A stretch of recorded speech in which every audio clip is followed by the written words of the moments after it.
I think our defense played a phenomenal game. I think they played against a quality opponent. They had a really good game plan, and they did a phenomenal job of bouncing back in that second half and giving us an opportunity to score points when we needed it most. The first half, obviously, it was a tale of two halves, but the first half, we had moved the football. We had great momentum.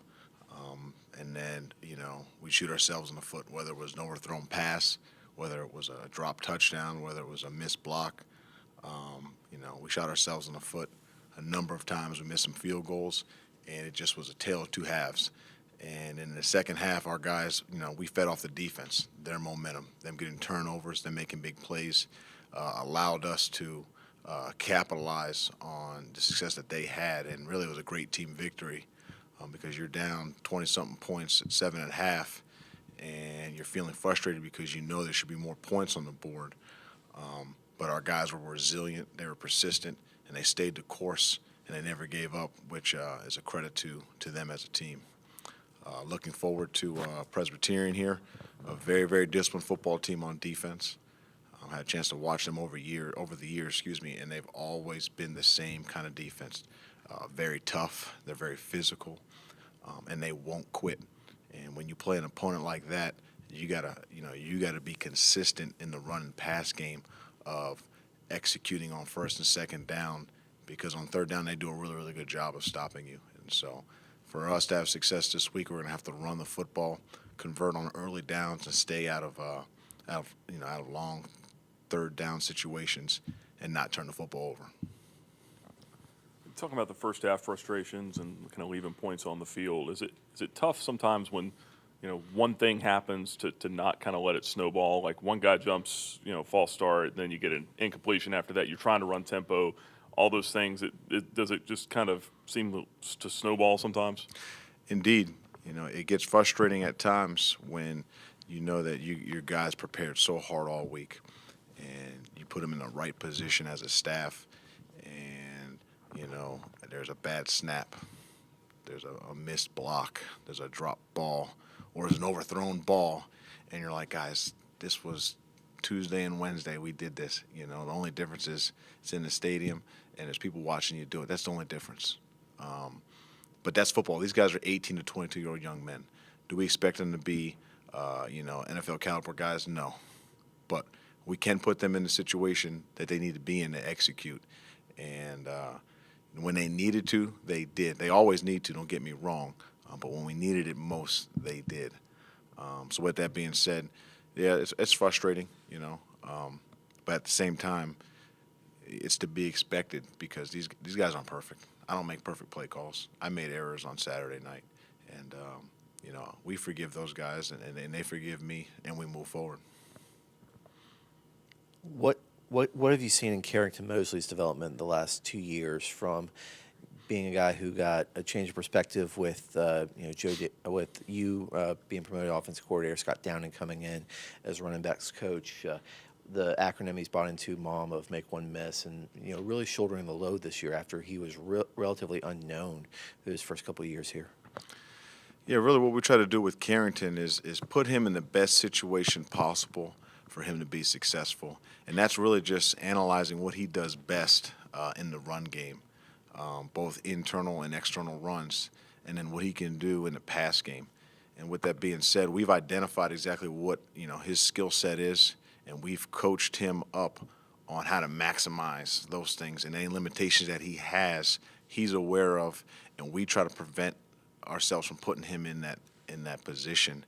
And as you can tell from these past 2 seasons of watching Carrington grow, is the more and more a game goes on, the more touches and carries he gets, the better he gets. He starts to wear on opponents, and in that fourth quarter, you got an opportunity to see that exactly occur. How many times he would hit a defender and they'd bounce off him. There's 2 or 3 times in that second half that he was punishing people. And that's his game, that's his skill set, that's what he does best. I think, in the pass game, he's been a threat for us. There's some big-time plays he's made over the past 2 years that were clutch on third down, whether it's catching the ball out of the backfield or trying to get him down the field. He's done some of those things in years past. And so we've really done a really good job, I believe, of putting a package together to allow Carrington to be successful with his skill set. From last week to this week, what offensive area needs the most improvement in your mind? Well, if you had to pinpoint any one thing in particular, there were some drop footballs. Now you can contribute that to the rain. That's going to happen. That's the nature of playing in this offense and playing in bad weather. We're going to throw the ball. I mean, whether it's sunny and 70 or it's what we saw last Saturday, we're going to have to throw the football and win football games. And so with that being said, we got to continue to improve catching the football downfield. And I guess really what I'm getting at there is there's times where we have the ball in our grasp. We have the football. So we've caught the football. It's coming to the ground with the football at times and securing the catch would be a couple issues. That's shown up the past 3 weeks a couple times. And so, we're going to do some things differently in practice to try to work on those things and emphasize those specific techniques. In addition to keeping the ball in bounds, there's times when Buckshot was kind of maneuvering around in the pocket trying to find a guy downfield, and he would force the football out of bounds.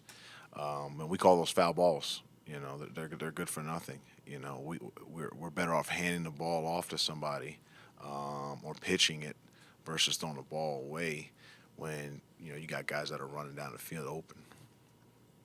You just mentioned Buckshot. I think he's gone something like 144 passes now without throwing a pick. I mean, has his decision-making gotten better since the Kennesaw State game? I would think so. I think the contingency plan or his contingency thinking has improved. He's more conscientious of that now. As he'll exhaust his progressions, and now he knows if I've gone through my 1 through 4, the fifth option is to run the football, check it down to somebody else, or try to create something or throw the ball away. And I think he's done a better job of being cognizant of that. Is don't force football into double coverages. Don't force footballs down the field when you have other people open, in prior progressions, and just make better decisions, when chaos occurs. Because at the end of the day, every time we call a pass play, it can turn into a scramble. It could be a missed block by a running back, a missed block by someone up front, or someone falls down, and now you're forced to, kind of create on your own. And I think he's done a better job of doing that. You have 5 seniors on your side of the ball for this year. What have those guys meant to this program and what they've meant, during your 2 years as offensive coordinator? I mean, we've been here, the distance with these guys, and we've played in 2 different systems. We've had a lot of success in both. And the thing, we talk about as a staff is where these guys were when they first showed up on campus and where they're at now, both physically, and mentally, and obviously spiritually. You can go down the list of guys and you can recall a moment on and off the field with each one of them that you would say, hey, that was a catalyst. That was what he needed for things to go in a positive direction.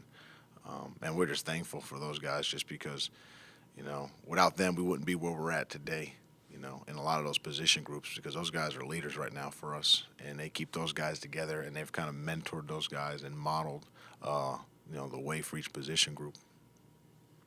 Looking at Presbyterian, Rock Ya-Sin, 5 interceptions now. I think he had 2 of them last week. Is he what you would call like a shutdown corner, or is he, just kind of elaborate a little bit on his success and what they do well defensively? Certainly, he's one of their primary playmakers, on their football team, because I do believe he does some things on special teams that stand out as well. He's a guy that's played a lot of football, and we played against him last year, and he's noticeably better than he was last year. He's made some improvements. He has a unique physical skill set. Physically, when you look at him, he has great length, specifically at the arms.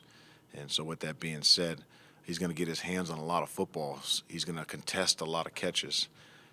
And so as a receiver, you got to beat him at the snap if they're going to play man coverage. You got to beat him at the snap, and you got to run by, and you got to use great technique because he executes his technique really, really well. Defensively, their structure, their defense is very solid, is very sound. They don't give up many big plays in the run game. They're pretty stout in the run game, and so when they do, it's one of those deals where someone was in the wrong gap, or they may have blitzed and a guy came too wide and a guy cut tight off of one of their blockers, and it's into the secondary. But for the most part, they're really great at defending the run. And they play with great depth in the back end of the safeties that they don't allow a lot of big plays to happen in the pass game. Will they move him around a little bit if Brock gets in, or is he? Well, when we watch tape, he's played their best receiver, the team that they were playing that week, or at times he'd go to the field, go to the boundary. And so, we're prepared to call play regardless of where he's at. We're not going to run or throw away from him. That's just not what we do. But we do respect him and what he's done, over the course of this season.